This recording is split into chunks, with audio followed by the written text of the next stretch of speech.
using multimeter.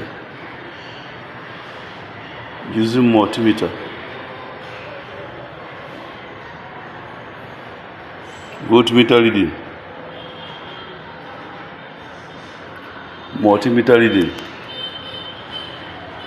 Multimeter reading. This is a 50 milliamp.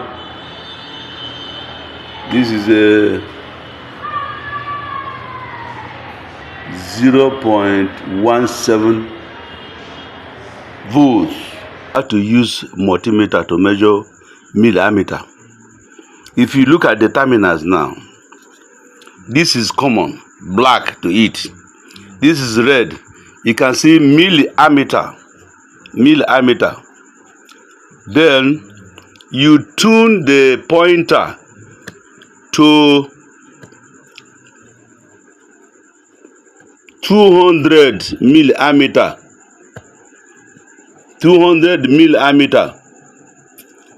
And then the terminals, you use the clip.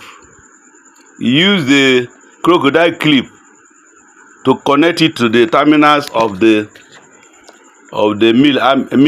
multimeter.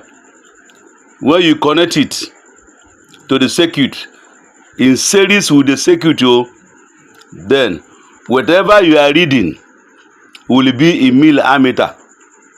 Whatever you are reading on the screen of the multimeter will be in milliammeter. You can see that air with a straight line on top of it, that is for direct current. Then the air with a wave-like symbol on the top, that is when we are measuring alternating current. The same thing applies to voltage. You see the left, the V with a wave on the top, that is the symbol for alternating current. When you are measuring direct voltage, you can see V with a dash line on top.